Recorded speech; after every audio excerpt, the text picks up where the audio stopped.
வீடியோவில் இருக்கிறது வேறு யாரும் இல்லை, தமிழ்நாட்டோட பாஜக பொதுச் செயலாளர் திரு கேடி ராகவன் தான் இந்த வீடியோவில் இருக்கிறது.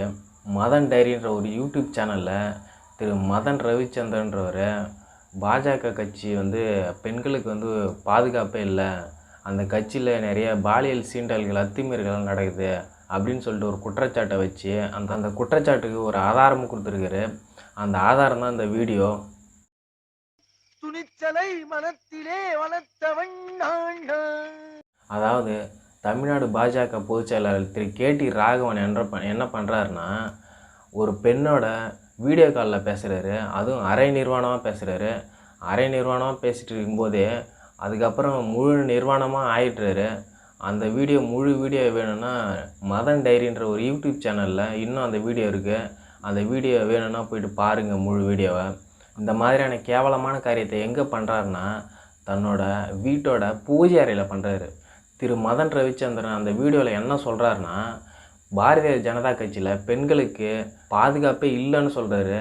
அது மட்டும் இல்லாமல் பாரதிய ஜனதா கட்சியில் பெண்கள் ஒரு முக்கிய பொறுப்பில் வரணும்னா இந்த மாதிரியான முக்கிய பொறுப்பில் இருக்கிற ஆண்கள்கிட்ட இணக்கமாக இருந்தால் தான் அந்த முக்கிய பொறுப்புகள் கூட கிடைக்கும் அப்படின்ற மாதிரியான ஒரு தகவலை சொல்கிறாரு.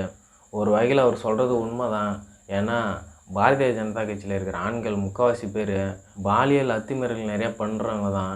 இதை நான் சொல்லலை. ஒரு 2 வருஷத்துக்கு முன்னாடி ஒரு தனியார் அமைப்பு என்ன பண்ணிச்சு, ஒரு கருத்து கணிப்பு நடத்துச்சு.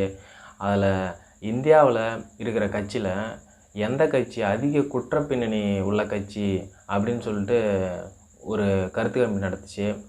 அதில் பிஜேபி தான் முதல்ல வந்துச்சு. அந்த பிஜேபியில் என்ன குற்றம்னா நிறைய பாலியல் குற்றங்கள் தான் அதிகமாக இருந்துச்சு.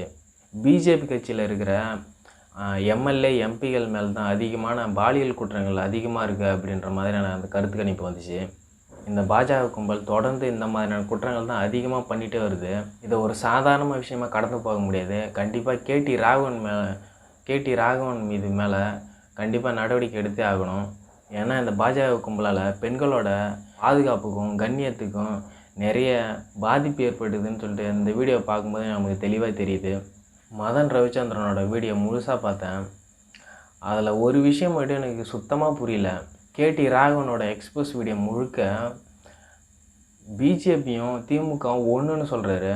அதுக்கப்புறம் பிஜேபியோடைய தலைவர் திரு அண்ணாமலையை என்ன சொல்கிறாரு, சிறந்தவர், நல்லவர், 90s கிட்ஸு, தைரியமானவர் அப்படின்னு சொல்லிட்டு ரொம்ப பாராட்டுறாரு. சம்மந்தமே இல்லாமல் திமுக தான் இதுக்கும் காரணம் அப்படின்னு சொல்கிறாரு. இதில் இந்த வீடியோவுக்கும் திமுகவுக்கும் என்ன சம்மந்தம் இருக்குன்னு எனக்கு சுத்தமாக புரியல. ஏன்னா அந்த வீடியோவில் இருக்கிற கேடி ராகவனும் பாஜக தான். அந்த வீடியோ வெளியிட பெர்மிஷன் கொடுத்த பாஜகவோட தலைவர் திரு அண்ணாமலையும் பாஜக தான். அதே போல் அந்த வீடியோவை வெளியிட்ட திரு மதன் ரவிச்சந்திரனும் கிட்டத்தட்ட பாஜக தான். இதில் எங்கேருந்து வந்துச்சுன்னு தெரில அந்த திமுக. இதில் என்ன ஒரு காமெடின்னா, பாடலாசிரியர் திரு வைரமுத்து அவர்கள் என்ன பண்ணிட்டாருன்னா, ஆண்டலா ஒரு டைமு தப்பாக பேசிட்டாருன்னு சொல்லிட்டு உண்ணாவிரதம்லாம் இருந்தாங்க இந்த பாஜக கும்பல். இப்போ திரு கேடி ராகவன் தன்னோட பூஜை ரூம்லேயே ஆண்டாள் முன்னாடியே செஞ்ச கன்றாவியை கண்டுக்காமல் இருக்காங்க. ஒட்டுமொத்த இந்து பெண்களையும் திருமாவளவர் கேவலப்படுத்திட்டாருன்னு சொல்லிட்டு போராட்டம் பண்ணத இந்த பாஜக கும்பல். ஆனால் இப்போ இந்த பிரச்சனையை பற்றி பாஜகவில் இருக்கிற பெண்களே பேசாமல் வாய் மூன்னு இருக்காங்க. இது அவரோட தனிப்பட்ட விஷயம். அவர் வீட்டில் ஏதோ பண்ணுறாரு, அவர் பூஜை ரூமில் அவர் ஏதோ பண்ணுறாரு, உங்களுக்கு எங்கே வலிக்குது அப்படின்னு சொல்லிட்டு நீங்கள் கேட்கலாம். இப்போ பிரச்சனை செக்ஸ் சேட் பண்ணதுலையோ இல்லை அந்த வீடியோ கால் பேசுனதே இல்லை.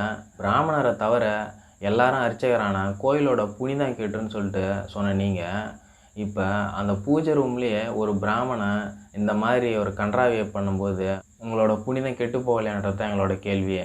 ஆனால் அந்த பாஜக கட்சியில் கட்சி ரீதியாக இன்னமும் எந்த நடவடிக்கையும் அவர் மேலே எடுக்கலை. அவரே தன்னோட பதவியை ராஜினாமா பண்ணிட்டு போயிட்டார்.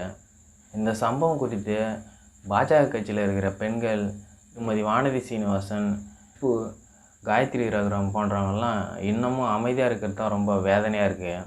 நான் கூட கேடி ராகவன் பிற்காலத்தில் ஒரு எம்எல்ஏவோ ஒரு எம்பியாவோ வருவார்னு சொல்லிட்டு நான் நினச்சேன்.